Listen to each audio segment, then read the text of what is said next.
కొనిపిస్తాము ఆగిపోతాము. So అట్లా కాదు, business అనేది లాంగ్ టర్మ్. ఇక్కడ లక్షల్లో ఇన్కమ్ ఉంది.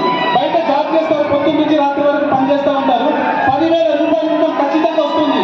అది అందరికీ తెలుసు. అంతకంటే ఎక్కువ వచ్చే అవకాశం ఉందా? రానే రాదు. అయినా కూడా దానికి ఫస్ట్ ప్రియారిటీ ఇస్తారు. వెస్టేజ్కి ఏమో తర్వాత చూద్దాంలే చేద్దాంలే అని చెప్పేసి అంటారు. సో మీ లైఫ్ మార్చేది వెస్టేజ్. మనం చదువుకున్నామా? చదువుకున్న వాళ్ళకి పెద్ద పెద్ద జాబ్లు ఉంటాయి, పెద్ద పెద్ద ఇన్కమ్స్ ఉంటాయి. కానీ ఏమీ చదువుకుని వ్యక్తులు కూడా ఇక్కడ లక్షల్లో ఇన్కమ్ తీసుకునే అవకాశం ఓన్లీ వెస్టేజ్ ద్వారా మాత్రమే ఉంది. సో అలాంటి అద్భుతమైన అవకాశంలో మనము సీరియస్గా లేకపోతే ఈ భూమి మీద వచ్చిన అవకాశాన్ని వదిలేసుకున్న వాళ్ళకి. సో చాలా మంది ఏం పని చేస్తారంటే గుడికి వెళ్తారు, 100 కొబ్బరికాయలు కొడతారు, నా జీవితం మారాలి అని చెప్తారు. ఎలా మారుతుంది? జీవితం ఎట్లా మారుతుంది? జీవితం మారదు.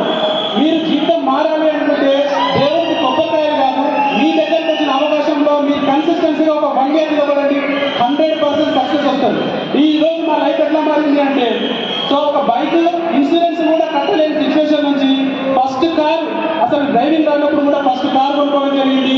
ఈరోజు సెకండ్ కార్ 20 లక్షల రూపాయలు పెట్టి క్రీటా కార్ అడ్వెంచర్ కొన్నాను. 2025 November 8 మా అబ్బాయి బర్త్డే. సో ఈ అబ్బాయి బర్త్డేకి మెర్సిడీస్ బెంజ్ కార్ నిలబెడతా. అది నా యొక్క డ్రీమ్ కార్డ్లో రాసుకున్న డ్రీమ్. నేను ఏదైతే డ్రీమ్ రాసుకున్నానో ప్రతి ఒక్కటి ఫుల్ఫిల్ చేసుకుంటూ వస్తున్నాను. నా డ్రీమ్ కార్డ్ చాలా మంది చూసిరు. రాస్తేనే ఫుల్ఫిల్ అవుతుంది, చెప్తేనో చేస్తాను అని చెప్తేనో ఫుల్ఫిల్ కాదు. మీరు చెయ్యాలి, నీకు కావాలి అనుకుంటే ఫస్ట్ బోర్డు మీద పెట్టండి, మీ ఇంట్లో గోడ మీద స్టిక్ చేయండి. అది నేను ఢిల్లీ ఎంపైర్కి వెళ్ళిన తర్వాత నేను చూసినాను. And tools. సో మాకు ఎలాంటి ఎడ్యుకేషన్ లేదు. సో ఎడ్యుకేషన్ లేదు కానీ మనకు ఎడ్యుకేషన్ లేదు కానీ ఎడ్యుకేషన్ ఇస్తే సిస్టమ్ ఉంది. ఆ సిస్టమ్ని కరెక్ట్గా ఫాలో అయితే కనుక 100% సక్సెస్ వస్తుంది. సో